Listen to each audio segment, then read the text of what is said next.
राधे राधे दोस्तों, मैं यहाँ पे करने जा रही हूँ बहुला चौथ की पूजा। यहाँ पे मैंने गाय के 7 बच्चों को यानी बछड़ों को बनाया है और गाय को और एक बनाया है बाघ। बहुला चौथ व्रत कथा आज मैं आपको सुना रही हूँ। मेरे साथ आप भी पूजा को देखिए कैसे की जाती है पूजा बहुला चौथ की। तो यहाँ पे चौक बना के पाटा मैंने रख दिया है, कलश रख दिया है। अब कहेंगे बहुला चौथ की कथा। बहुला श्री कृष्ण को अत्यंत प्रिय गाय थी, उसका नाम बहुला था। द्वापर युग में जब भगवान श्री कृष्ण ने जब जन्म लिया था तो अनेक देवता उनके साथ में आने को थे और आए थे उनसे मिलने के लिए। कामधेनु गाय थी तो उसका भी मन हुआ कि मैं भी जाके श्री कृष्ण भगवान की कुछ सेवा करूं। वो गाय हमेशा श्री कृष्ण भगवान के आसपास रहती थी। श्री कृष्ण भगवान भी उसके साथ ज़्यादा समय बिताया करते थे।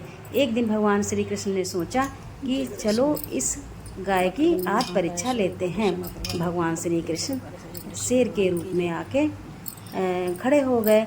तो बहुला एक दिन चढ़ते चढ़ते चली गई थी, जंगल में काफ़ी दूर निकल गई थी।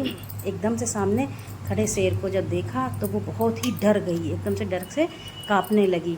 शेर ने कहा कि आज तो मैं तुम्हें खाऊंगा।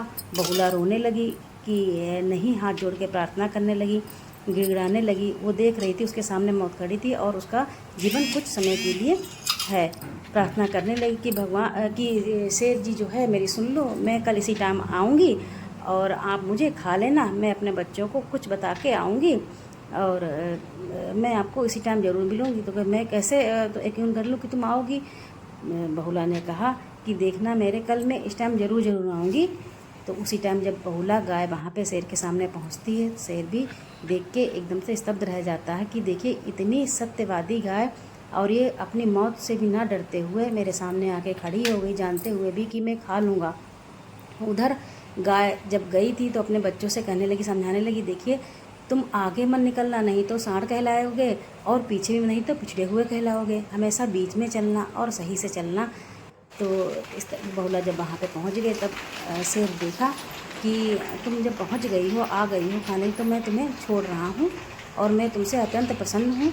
और आज मैं ये कहता हूँ कि बहुला गाय की जो कोई भी भाद्रपद कृष्ण चतुर्थी के दिन जो पूजा व्रत करेगा तो वो हमेशा सुखी संपन्न रहेगा और उसके बच्चे जो हैं खूब अच्छे से आगे से निकलेंगे, बच्चों की उनकी रक्षा होगी और भगवान श्री कृष्ण उसे सभी सुख देंगे। श्री कृष्ण भगवान पुनः अपने रूप में आके बहुला से बहुत सारा आशीर्वाद देते हुए खुश हुए। बोलो श्री कृष्ण भगवान की जय। कामधेनु गाय की जय।